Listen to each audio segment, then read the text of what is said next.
कुमार स्वागत करता हूं आप लोग को अपने इस यूट्यूब चैनल स्टडी विद पीके में। फ्रेंड्स, कोई भी जब नया वैकेंसी सरकारी नौकरी का आता है तो हम लोग आपके सामने हमेशा प्रेजेंट रहते हैं लेकर के उसका पूरा डिटेल लेकर। आज हम एक और नए वैकेंसी की बात करने वाले हैं जिनका नाम है एनवीएस। आप पहले भी इसका फॉर्म भरे होंगे, नाम सुने होंगे। एनवीएस जैसे केवीएस होता है उस तरह एक फॉर्म होता है एनवीएस। इसका आज हम लोग पूरा डिटेल जानने वाले हैं कि क्या इसका कैसे नौकरी लगता है, क्या इसका प्रोसेस है। देखिए, ज्यादातर लोग जो होते हैं कि मतलब बड़े बड़े वैकेंसी जैसे रेलवे का हो गया, एसएससी को, इस तरफ लोग ज्यादा भागते हैं। पर मैं कहता हूँ जो छोटा वैकेंसी उसको भी आप ध्यान दिया कीजिए। छोटा वैकेंसी पर ध्यान देने से होता क्या है कि ये सब में फॉर्म बहुत कम जाता है और सिलेक्शन होने का चांस ज्यादा रहता है। क्वेश्चन वही पूछा जाता है जो एसएससी में पूछा जाता है, सारा कुछ वही पूछा जाता है। बट इसमें चांस आपका ज्यादा इसलिए है क्योंकि इसमें भीड़ बहुत कम रहता है। तो आप कोशिश करिए कि ये सब फॉर्म पर भी आप ध्यान दिया कीजिए। आज हम एनवीएस के बारे में पूरा डिटेल जानने वाले हैं, क्या है एनवीएस जो। ठीक है फ्रेंड, चलते हैं। देखिए, एनवीएस का मतलब होता है नवोदय विद्यालय समिति, एनवीएस, जिसको नन टीचिंग पोस्ट कहते हैं। इसका 2024 का रिक्वायरमेंट आया हुआ। देखिए, नन टीचिंग पोस्ट क्या होता है समझिएगा पहले। नन टीचिंग पोस्ट का मतलब जैसे कोई भी स्कूल या कॉलेज होता है तो उस कॉलेज में टीचर तो होते ही हैं। उस कॉलेज के मैनेजमेंट के लिए और भी बहुत सारे कार्यालय होते हैं। कोई भी कॉलेज के लिए बहुत सारा मैनेजमेंट के लिए लोग लगे हुए होते हैं। उसका डाटा तैयार करना, फी कलेक्शन करना, वो सारे कुछ अलग अलग। तो एनवीएस भी एक क्या है, एक विद्यालय है। उसमें तो टीचर हैं ही, टीचर के अलावे और भी स्टाफ होते हैं। उनका वैकेंसी निकला हुआ है, एनवीएस के थ्रू भराएगा। फ्रेंड देखते हैं कि इसका फ्रेंड ये कब से इसका फॉर्म अप्लाई होगा वो हम देखिएगा। लिखा हुआ इंपॉर्टेंट डेट, तो अप्लाई जो शुरू हो रहा है इसका डेट ये कब से भराएगा, तो 22/3/2024, यानी 22/3/2024 ये आपका फॉर्म स्टार्ट होने वाला है। 22 मार्च से आप इस फॉर्म को भर सकते हैं। फिर इसके लिए समय देखिए, 30/4/2024, कहने का मतलब 30 अप्रैल तक आपको समय दिया गया है इस फॉर्म को अप्लाई करने के लिए। 1 महीना पूरा समय है कि आप इस फॉर्म को भर सकते हैं। ठीक है फ्रेंड्स, और देखिएगा आगे भी दिया हुआ है करेक्शन डिटेल। यदि फॉर्म में कुछ त्रुटि हो जाता है, कुछ गलती हो जाता है, तो आप लोग उसके लिए 2/4/2024 यानी 2 दिन टाइम दिया गया है उसको सुधार करने के लिए। पर जब विशेष ध्यान दीजिएगा, जब फॉर्म भरते हैं तो उसको आराम से भरवाइए। जहां भी आप भराते हैं फॉर्म या खुद से भरते हैं तो आराम से भराइए, देखिए उसको ध्यान से, कहीं पर कुछ मिस्टेक तो है नहीं ना है।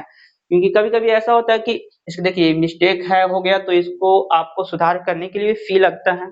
तो आप फॉर्म को आराम से भरिएगा। ठीक है, देखिए आगे देखते हैं। इसमें बहुत सारा पोस्ट रहने वाला है, सारे पोस्ट के बारे में हम लोग आगे चर्चा करेंगे। अभी देखिए, जो यदि फीमेल स्टाफ नर्स के लिए आप अप्लाई करते हैं ना, तो आपको 1500 रुपया फी लग रहा है। अच्छा अमाउंट है, 1500 रुपया लग रहा है। ठीक है, अगला फॉर ऑल अदर पोस्ट के लिए 1000 रुपया लग रहा है। मतलब फीमेल नर्स स्टाफ के लिए आप अप्लाई करते हैं तो आपको 1500 रुपया देना पड़ेगा। और कोई भी पोस्ट के लिए अप्लाई करिए, इसमें बहुत सारा पोस्ट है, हम बताएंगे आगे। कोई भी पोस्ट के लिए अप्लाई करते हैं तो उसके लिए टोटल आपको 1000 रुपया का पेमेंट करना पड़ेगा। ठीक है, और एससी एसटी कैटेगरी से कोई है या पीएच यानी कोई विकलांग कोटा से है तो उसको 500 रुपये का फी देना पड़ेगा फॉर्म को भरने के लिए। ठीक है, आगे देखते हैं। फ्रेंड्स, इसमें बहुत सारा पोस्ट है, हम सब को बारे में विशेष चर्चा करें। देखिएगा ध्यान से, इसमें जो टोटल पोस्ट रहने वाला है, टोटल पोस्ट जो है आपका 1377 पोस्ट है। टोटल पोस्ट 1377 है। ठीक है, देखिए आप ये मत देखिए कि इतना कम पोस्ट है। ठीक है, आपका यदि तैयारी है तो आपको एक ही पोस्ट चाहिए। ठीक है, तो आप ये मत देखिए कि इतना कम पोस्ट है। ठीक, देखिए कौन कौन से पोस्ट है जो देखते हैं। जैसे फीमेल फीमेल स्टाफ नर्स के लिए 121 पोस्ट रहने वाला है आपका सीट है। असिस्टेंट सेक्शन के लिए 5 पोस्ट है, जिसको आप एएसओ बोलते हैं। एएसओ जो एसएससी में होता है सबसे ऊंचा पोस्ट वही है। ऑडिट असिस्टेंट का 12 पोस्ट है। जूनियर ट्रांसलेशन का 4 पोस्ट है। जनरल असिस्टेंट का 1 पोस्ट रहने वाला है। स्टेनोग्राफर का 23 पोस्ट है। स्टेनोग्राफर का 23 पोस्ट है। कंप्यूटर ऑपरेटर के लिए 2 पोस्ट है। अगला देखिएगा, कैटरिंग सुपरवाइजर के लिए 78 पोस्ट है। ठीक है फ्रेंड्स, जूनियर सिक्योरिटी असिस्टेंट के लिए टोटल जो आपका वो 21 पोस्ट रहने वाला है फ्रेंड्स, इसको जेएस से बोलते हैं। जूनियर सेक्रेटरी कैडेट के लिए 360 पोस्ट है और मेस हेल्पर के लिए 442 पोस्ट रहने वाला है। ठीक है। और देखिए मल्टीटास्किंग स्टाफ जिसको एमटीएस बोलते हैं, एसएससी में भी होता है, इसमें टोटल कितना 19 पोस्ट रहने वाला है। ठीक है। देखिए हर कुछ तो ये संभव नहीं था कि यहाँ पर बता पाए, पर मैं आप लोग को एक एक पोस्ट के बारे में बताऊंगा, क्योंकि ये ऐसा है कि हर एक पोस्ट के लिए एलिजिबिलिटी जो है वो अलग अलग खोजा गया है।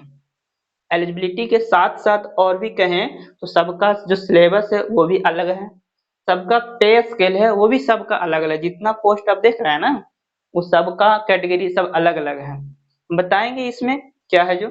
और देखिएगा फ्रेंड इसमें जो एज खोजा गया है, हर पोस्ट के लिए एज अलग अलग है, यहाँ पर हम नहीं लिखे हैं, अभी मैं आप लोग को बताने वाला हूँ। तो देखिएगा पहला पोस्ट है, जो पहला पोस्ट है आपका फीमेल नर्स स्टाफ।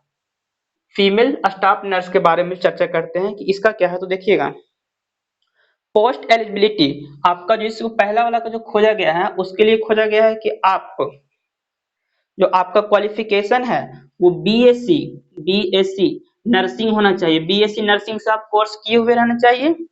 ठीक है।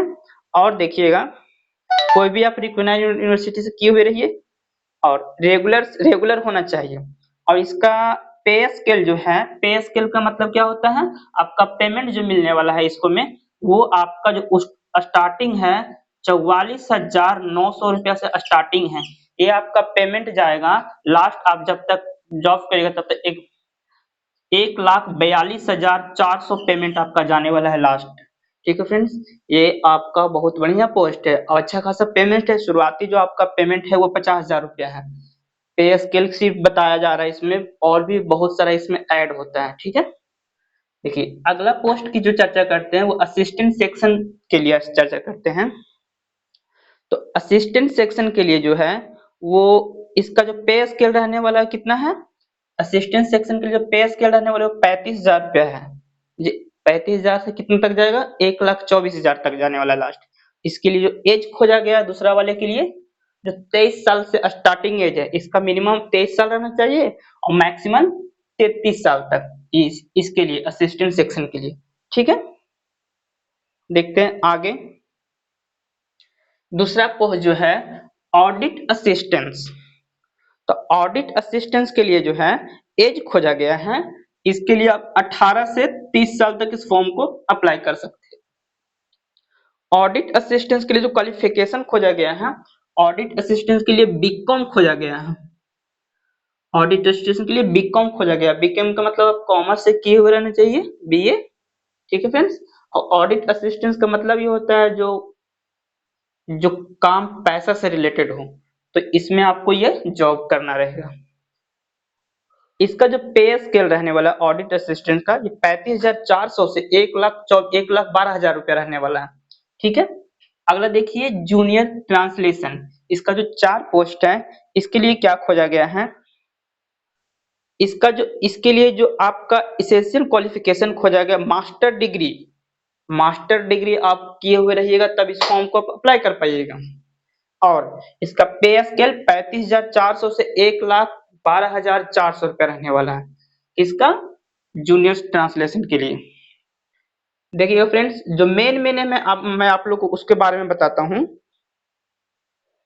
स्टेनोग्राफर के लिए आप जो यदि अप्लाई करते हैं तो स्टेनोग्राफर की जो बात करते हैं तो उसके लिए एज जो खोजा गया है स्टेनोग्राफर के लिए 18 से 27 साल। ठीक है।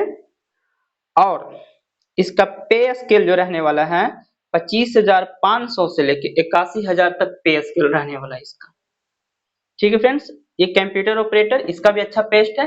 देखिए सबसे पहली बात आप इसको देख लीजिए, ये बहुत इंपॉर्टेंट पोस्ट माना जाता है इसमें। जूनियर सेक्रेटरी वाला देख लेते हैं। तो जूनियर सेक्रेटरी का जो है इसके लिए जो एज खोजा गया है वो 18 से 27 साल तक आप इस फॉर्म को अप्लाई कर सकते हैं। इसका पे स्केल 19,000 से लेकर के 63,200 रुपया इसका पेमेंट लास्ट तक रहेगा। ठीक है फ्रेंड। अगला पोस्ट के चलते हैं मल्टीटास्किंग स्टाफ के लिए।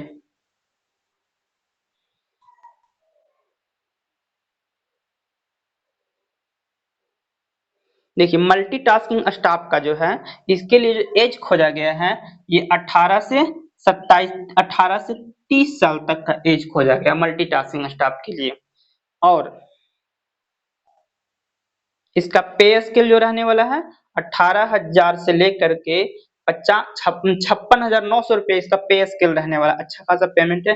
जो आप एसएससी में करते हैं ना मल्टी एमटीएस की तैयारी, वह सेम वही चीज है, इसमें भी वही काम रहेगा आपको करने के लिए, पर एसएससी से ज्यादा पेमेंट आपको इसमें रहने वाला है। ठीक है फ्रेंड्स, जो आपका जो मेन था इंपॉर्टेंट चीज वो हम बता चुके हैं। आप एक चीज और ध्यान दीजिएगा, यदि कोई जो एज जो हर पोस्ट के लिए अलग अलग खोजा गया है और कोई जो है कैटेगरी एससी से अप्लाई करता है तो उसको 5 साल का रिलैक्सेशन मिलेगा, छूट मिलेगा। कोई एसटी से अप्लाई करते हैं तो उसको 5 साल का मिलेगा छूट, और कोई ओबीसी से अप्लाई करता है तो उसको 3 साल का छूट मिलेगा इसमें भी। ठीक है फ्रेंड्स, अब हम बात करते हैं कि इसमें सिलेबस क्या रहने वाला है। तो सिलेबस देखिएगा, सिलेबस के बारे में बताते हैं। सिलेबस जैसे सब में पूछा जाता है उसमें एसएससी का एग्जाम दिए सेम उसका भी सिलेबस वही रहने वाला है।